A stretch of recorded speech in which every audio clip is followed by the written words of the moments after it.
अस्सलाम वालेकुम। खुदकुशी इस्लाम में कतन हराम है। इवन मौत की ख्वाहिश करना भी इस्लाम में सख्ती के साथ मना है। इसके हराम होने में कतई कोई शुबह नहीं। इवन मरने की दुआ मांगना भी सख्ती से मना है। 8-9 माह कबल एक अदाकार के गले में रस्सा लटका कर मरने से खुदकुशी करने वालों के लिए हमदर्दी, अफसोस और दुआया जुमलों का आगाज़ हो गया। और रिसेंटली आयशा की खुदकुशी वाली वीडियो और उसकी बातों को, उसके पैगाम को सुनकर तो ऐसा लगा जैसे लोगों को सिवाय इसका दुख करने, इसे डिस्कस करने और इसके लिए दुआ करने से बड़ा और कोई काम ही नहीं है। मुझे तो इस सब से ऐसा लगा जैसे इस रुझान को फ़रोग़ मिल रहा हो। मैं सिर्फ इंसानी नहीं, इस्लाही पॉइंट ऑफ व्यू से और ख़ास इस्लामिक पॉइंट ऑफ व्यू से बात कर रही हूँ। हमारे माशरों से बेटा बेटी या तलबा व तालबात को छोटी एज से अखलाकियात सिखाने का ज़रूरी और नागुज़ीर अमल बिल्कुल ख़त्म हो गया है।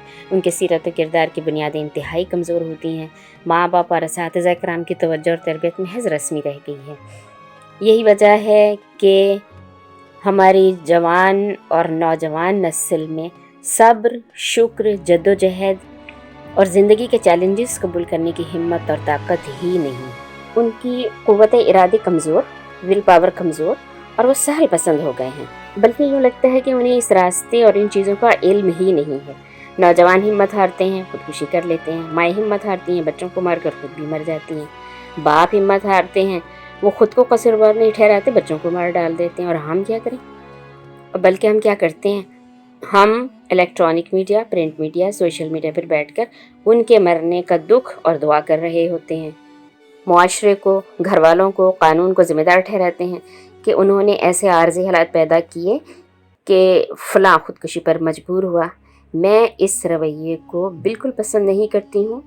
मुआशरा और मज़हब कोई भी हो, लेकिन ये अमल अंदाज़ और रुझान काबिल मज़म्मत है। Life is not bed of Roses. ज़िंदगी फूलों की सेज तो नहीं है। और रास्ते और फ़ैसले हमेशा यू टर्न से बेहतर बनाए जाते हैं। छोटी उम्र यानी किंडरगार्टन और माँ की गोद से स्टूडेंट्स और औलाद को हालात का मुकाबला करने, जद्दोजहद करने और सब्र, हिम्मत और हिकमत से हालात को बेहतर बनाने की तरबियत दी जानी चाहिए ताकि खुदकुशी का रुझान ख़त्म हो। अब आते हैं इस तरफ कि इस्लाम इस हवाले से क्या कहता है। इस्लाम में खुदकुशी कतन हराम है। यहाँ तक कि मौत की ख्वाहिश करना भी सख्ती से मना है। महाज़ जंग पर भी जब तक नागुज़ीर ना हो, जान की हिफाजत करना ज़रूरी है। एक इंसानी, नॉट ओनली मुस्लिम्स बट इंसानी ज़िंदगी की अहमियत खाना काबा की हुर्मत से भी ज़्यादा है। सिर्फ दूसरों की नहीं, हमारी अपनी ज़िंदगी भी हमारी नहीं, खुदा की अमानत है, नेमत है। और ख़ुदकुशी खुदा की अमानत में ख़यानत और नेमत का इनकार है। आयशा हो, कोई अदाकार हो, बच्चों की माँ हो, बाप हो, जो भी ऐसा करता है वो गुनाह कबीरा कर रहा है। उसके साथ किसी भी तौर इजहार हमदर्दी जायज़ नहीं। उसके मरने के बाद भी उसके अमल की सख्त मजम्मत की जानी चाहिए ताकि दूसरे लोगों को शऊर आए। उसके हालात को डिस्कस करके, ख़ुदकुशी की वजूहात को तलाश करके एक्सपोज करने, उससे हमदर्दी करने की कोशिश बज़ाते ख़ुद गुनाह है और ये एक गलत अमल है। ये अमल करके हम खुद नौजवानों को इस अमल की तरगीब दे रहे होते हैं।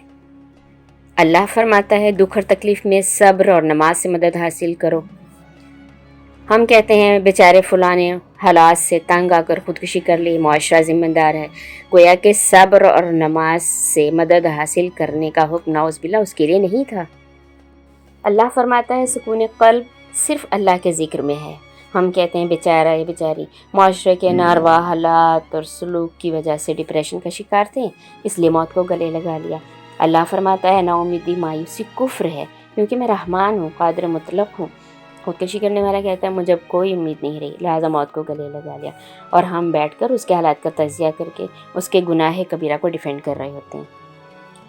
खुदकुशी करने वाले को कब्र में सख्त अज़ाब हो रहा होता है। हम हर मीडिया, हर प्लेटफॉर्म पर बैठकर उसे रोमांटिसाइज़ कर रहे होते हैं।